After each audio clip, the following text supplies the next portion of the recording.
ક્યાંથી ઉદાસીની શરૂઆત થઈ, ચિંતાની શરૂઆત ક્યાંથી થઈ? તમે એનું ઓરિજિન ટ્રેસ બેક કરો તો કાં તો કોઈ રીલ હશે, કાં તો કોઈ ઇન્ફોર્મેશન હશે. 4 જણ ફરવા ગયા અને તમે રહી ગયા.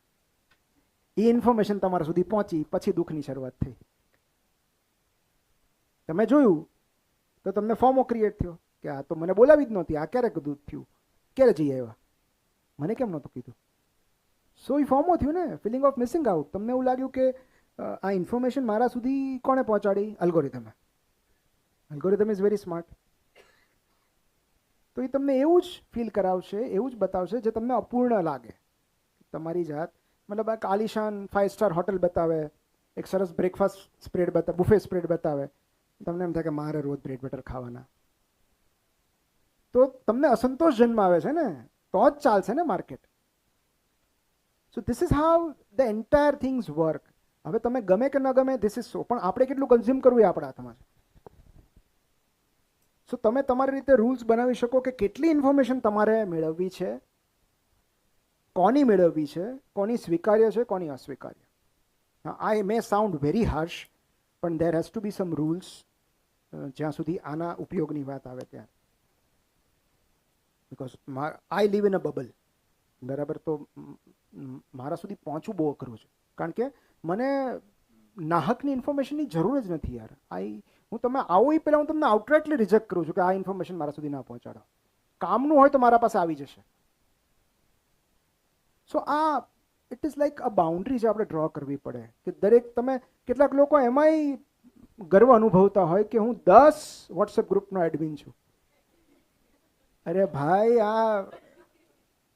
આ કકળાટ છે જે 10 થેલા તું હારે લઈને ફરે છે ને, એ તારી યાતનાનું, એ વજન જ તારી યાતનાનું મુખ્ય કારણ છે. 10 ગ્રુપ એટલે કેટલા ઝઘડા ચાલતા છે ને. કારણ કે કાં તો પોલિટિકલ ડિસ્કશન ચાલતું હોય, કાં તો પારિવારિક ડિસ્કશન ચાલતું હોય, કાં તો ધાર્મિક ડિસ્કશન ચાલતું હોય, કોણે શું કર્યું. હવે બધાના મત એક તો થવાના જ નથી, તો એ તો થવાનું જ છે ને. સો અલ્ટિમેટલી તમારે કયા ડિસ્કશનનો ભાગ બનવું છે, કયા ગ્રુપનો ભાગ બનવું છે, કેટલી ઇન્ફોર્મેશન તમારે સિલેક્ટિવલી ગ્રહણ કરવી છે, એ તો આપણે જ નક્કી કરવું પડશે ને. બિનજરૂરી ન્યૂઝની આપણને જરૂર નથી. કેટલા બધા ન્યૂઝ તમે જુઓ, ન્યૂઝ ચેનલ તમે જુઓ, બદનામી જલ્દી ફેલાય છે.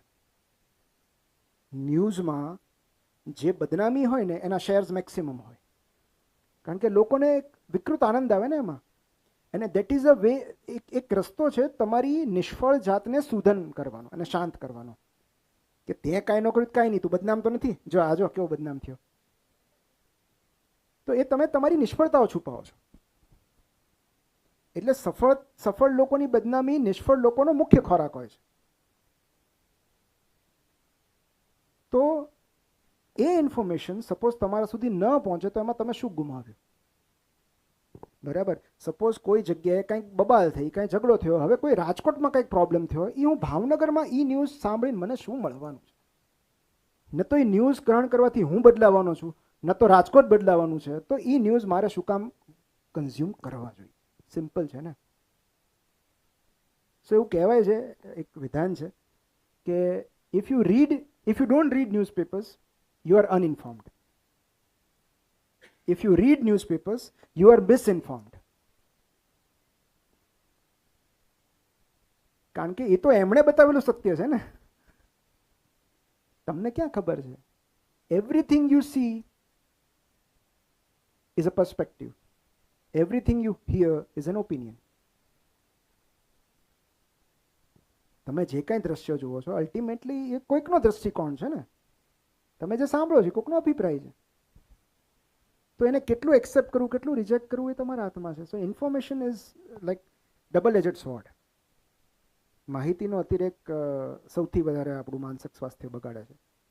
સો એ જે સ્ક્રીન ટાઈમ છે કે જે બી કન્ઝમ્પશન ટાઈમ છે એ આપણે મિનિમાઇઝ કરવો જોઈએ. ખાસ કરીને જો એવા રીલ જોયા પછી તમને એવું લાગે કે આનાથી મને મારી અંદર ચિંતાની લાગણી જન્મી છે, બરાબર, તોય હવે ઇન્સ્ટાગ્રામ એટલું સીધું છે, કેટલીક ઇમેજ બ્લર કરી નાખે છે. આપણને પહેલાં વોર્નિંગ આપે છે કે આ દ્રશ્યો તમને વિચલિત કરી શકે છે, તમારામાં હિંમત હોય તો જ જુઓ. પણ કેટલાક એવા દ્રશ્યો હોય છે જે વોર્નિંગ વગર આવે છે ને વિચલિત કરી જાય છે. કોકે નવી સાડીમાં સરસ મજાના ફિલ્ટર સાથે ફોટો મૂક્યો, એ દ્રશ્ય તમને વિચલિત કરી ગયું છે, બરાબર? પછી કારણ કે તમે તરત અરીસામાં જોશો. કોઈએ ઇન્વાઇટ નથી કર્યા તોય તમે પહોંચી ગયા. તમે ફ્રેન્ડ્સ હોઈ શકો, તમે ફોલો કરી શકો, તેમ છતાં there is an option in Facebook, take a break, જેમાં બ્લોક નથી કરવાના, અનફોલો નથી કરવાના, ટેક અ બ્રેક. બહુ સરસ છે. બ્રેક લો મતલબ કે એની ફીડ તમને નહીં બતાવે, તમારી ફીડ એની છૂટા પડી ગયા. અને ઇન્સ્ટામાં સરસ ઓપ્શન છે નોટ ઇન્ટરેસ્ટેડ. મને બતાવતા જ નહીં આ પ્રકારનું. હું જેમાં ઇન્ટરેસ્ટ છું એ જ મને ફીડ બતાવો. તો તમને જો વાઇલ્ડ લાઈફમાં ઇન્ટરેસ્ટ હોય તો તમને વાઇલ્ડ લાઈફની ફીડ આવશે. તો તમારી ફીડ તો તમે કંટ્રોલ કરી શકો ને, એટલી તો સ્વાતંત્ર્ય આપ્યું છે ઇન્સ્ટાગ્રામે. So you can exploit the algorithm that way, કે તમને જેમાં રસ છે એ પ્રમાણે એ પ્રકારની ઇન્ફોર્મેશન તમે ગ્રહણ કરી શકો, જેથી કરીને તમે એ ટૂલને વાપરી શકો, એ ટૂલ તમને ન વાપરે. તમે ઓટો પાયલટ પર ન રહો. બાકી તો એ જે તમને બતાવવા માંગે છે એ જ તમે જુઓ છો. સો આઈ થિંક આ 4 એવી વસ્તુ છે કે જો આ 4 ઉપર આપણે થોડું સંયમ રાખી શકીએ તો. બાકી તો કેવું છે કે if you are at peace with yourself, I don't think કે બહુ ડિસ્ટર્બિંગ કંઈ બીજા પરિબળો હોય છે જીવનમાં. કે હું આ જે બ્લેઝ પાસ્કલે કીધું ને કે હું આ ખુરશી પર બેઠો છું, આ પુસ્તક કે આ મારું કામ કે આ મારી મેચ મને કોઈ બતાવતા નહીં. અને આ જગત તમને ત્યારે જ એકલું પાડી શકે છે જ્યારે તમે જગતનો પીછો કરો છો. જેવા તમે એકાંત પ્રિય બની જશો ને, લોકો ગોતતા આવશે તમને. એ જગતથી જોવાતું નથી કે આરો આટલા સુખીથી કેમ જીવે છે. તમને કોઈની પડી નથી, તમે તમારું જીવન મોજથી જીવો છો, એ દુનિયાને સૌથી વધારે ડિસ્ટર્બ કરે છે કે આટલી રાજી કેમ છે, કઈ વાતનો રાજીપો છે એટલો બધો, અમારે અહીંયા 10 ટેન્શન છે. સો ક્યારેક એવું હોય કે આપણા જગત પાસેથી અપેક્ષાઓ વધારે હોય છે. And universe is not bound to give us anything. આ જગત કશું જ આપવા બંધાયેલું નથી આપણને, કોઈ ગેરંટી નથી. સો તમે કેટલું આપી શકો છો, તમે કેટલું કન્ટ્રીબ્યુટ કરી શકો છો, એ જ મહત્વનું છે. At some point in time, તમે આજ નહીં તો કાલ નહીં તો આપણને સમજાશે જ તે કે આપણે કોઈને બદલી નથી શકતા, કોઈની પાસેથી અપેક્ષાઓ રાખવી નકામી છે. કોઈ આપે સામેથી તો ગ્રેટિટ્યૂડ, અરે વાહ, મેં ધાર્યું નહોતું કે તમે ગુલાબ લઈને આવશો, પણ તમે ગુલાબ લઈને ના આવો ત્યાં સુધી અહીંયા બેઠો રહું તો હું હેરાન થઈશ. સો અગેન સેલ્ફ વર્થ, તમે ગુલાબ આપો તો જ મારી સેલ્ફ વર્થ છે એવું નહીં. એમ તમે આપશો તો હું સ્વીકારી લઈશ, મારામાં એટલો અહંકાર નથી કે હું રિજેક્ટ કરી દઉં, પણ તમે લઈને આવશો તો જ કાંઈ હું મારી જાતને ઉજવીશ એવું નથી, એવી કોઈ શરત નથી. સો again that is when we create N separate identity, value beyond people. આપણા જે સર્કલ છે એની બહાર આપણે એક વેલ્યુ ક્રિએટ કરી છે. અને એ આત્મબળ આવે છે જ્યારે તમે કોઈ એવી પ્રવૃત્તિમાં ડૂબી જાઓ છો, એ આત્મબળ આપોઆપ આવે. મેં એવા લોકોને જોયા છે, પેશનેટ લોકોને, કે જેમની પાસે એટલા રૂપિયા નથી, લોકોય નથી એમની પાસે, છતાં ખુમારીથી જીવે છે, કારણ કે એમની પાસે એમનું કામ છે, પર્પસ છે એનો, કે મારે આ તો કરવાનું જ છે. લોકોની સેવા કરતા મેં એવા કેટલાક લોકોને જોયા છે જે લોકસેવામાં ગળાડૂબ હોય છે, ખુમારીથી જીવે છે. તો they don't wait for anybody. So I think that is again પેલી હાયરાર્કી આપણે યાદ કરીએ તો છેલ્લે ક્રિએટ આવે છે કે when we create value આ સમાજ માટે.